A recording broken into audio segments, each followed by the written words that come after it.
3 Jamaican-born individuals have been convicted in Pennsylvania, United States for their roles in a lottery scam that targeted elderly Americans between 2017 and 2020, defrauding them of millions of dollars. The scheme reportedly involved an auto body shop in New York that is linked to a used car dealership in Jamaica. Can you imagine? The convicts are 47-year-old Curran, Rowan Little, 49, and Charlene Marshall, 44, who are all lawful permanent residents of the U.S. The three was found guilty of several charges following a 2-week jury trial that concluded on November 17, 2023. A statement from the U.S. Attorney's Office for the Middle District of Pennsylvania said on Monday. Their sentencing date was not disclosed in the statement as yet. The indictment charged the three with conspiracy to commit wire fraud and mail fraud, as well as conspiracy to commit money laundering.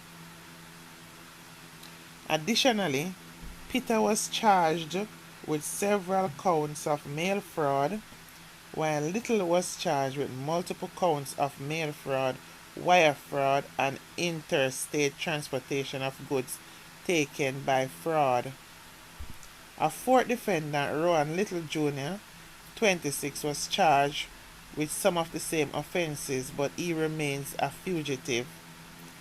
The evidence presented at the trial showed that an individual based in Jamaica, posing as a representative of the Publishers Clearinghouse, used lead lists containing the names and personal information of elderly Americans to contact potential victims.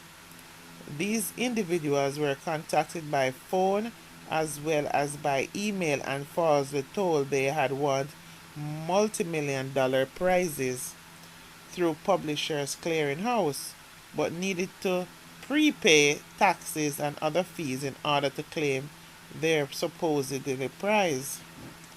The victims were then directed to make payments through various methods, including sending packages containing tens of thousands of US dollars through the US Postal Services, UPS, and Federal Express, the authorities said.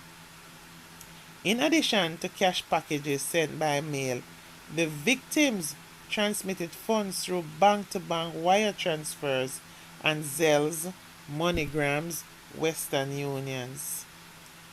The scammers also obtained debit cards for victims, checking accounts, and used these cards to make cash withdrawals at ATMs located in Jamaica.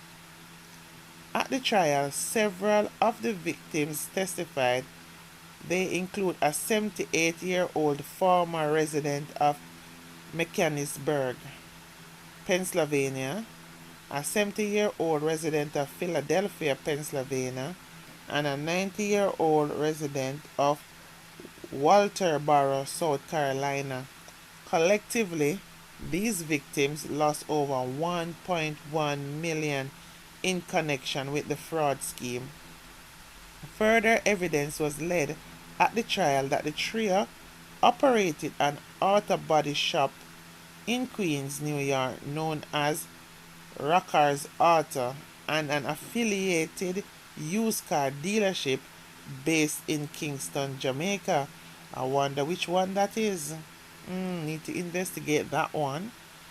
According to prosecutors, the convicts used the proceeds of the lottery scam to purchase and repair salvage vehicles from online vehicle auctions and ship those vehicles to the car dealership for sale to customers in Jamaica.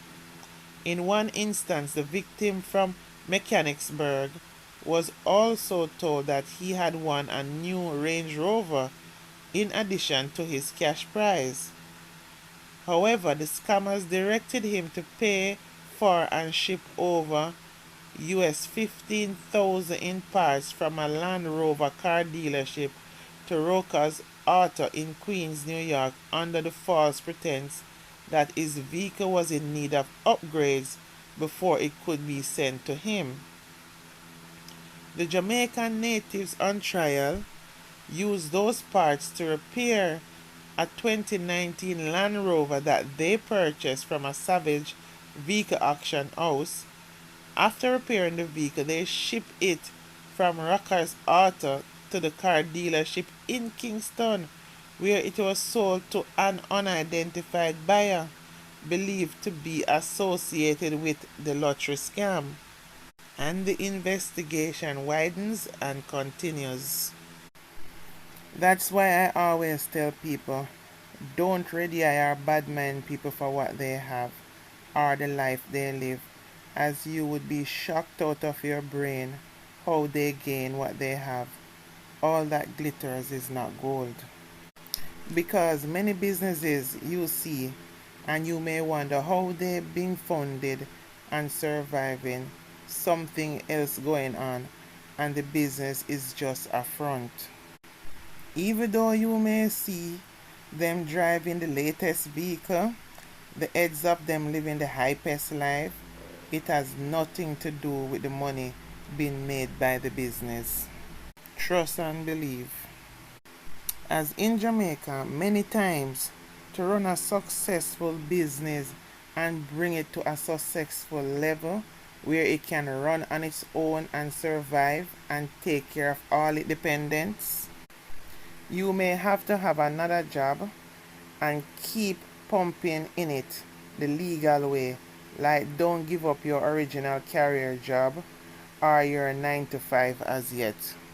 Because the worst thing that can happen to the business is all your bills immediately is chopped on the business from the get-go, and you're not a lotto scammer or you're not a millionaire.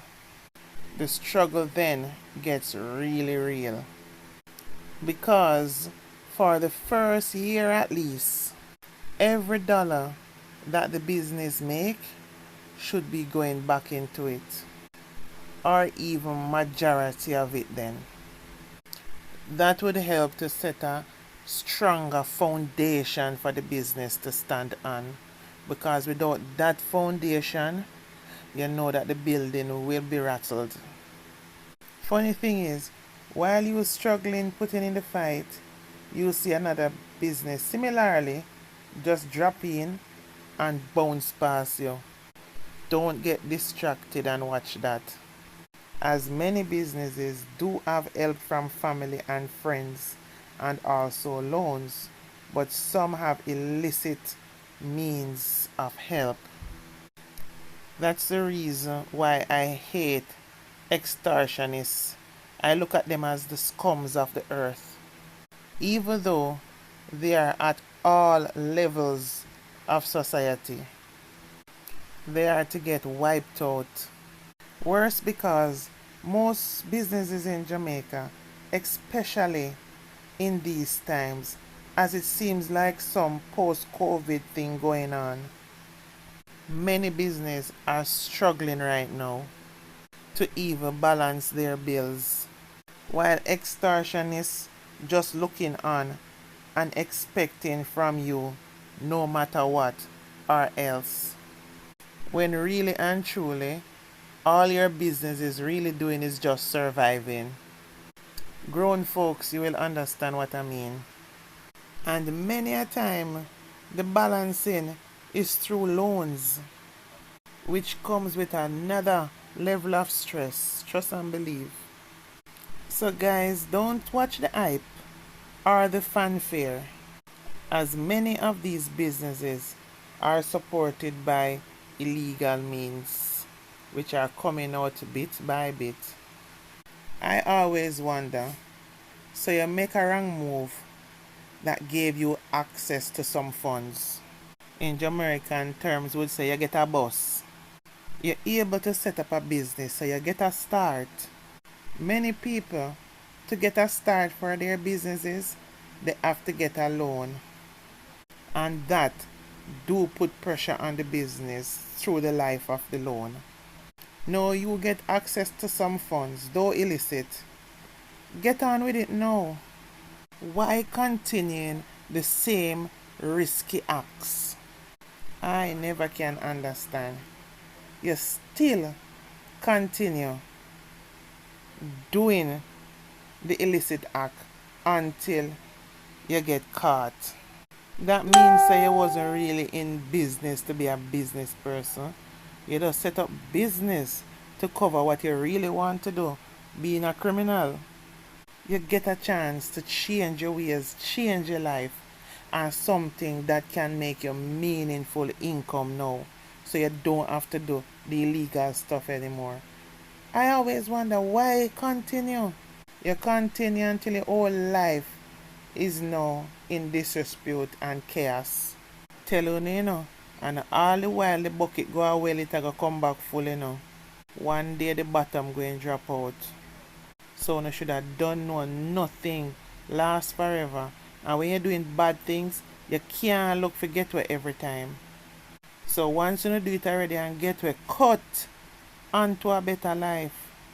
But no only going to prison. Was it worth it in the end? What was the long run benefit? Now you stand a chance of losing back everything. You risk so much to gain. Yes, guys, I know doing business, it's very challenging at this time. But here what happened? Stay strong and find creative ways to attract customers and keep them. And add some simple, quick ideas that will keep funds turning over in your business. Anyway, guys, comment any ideas you have, the challenges, and how you go forward as a business person. At the end of the day, we learn from each other.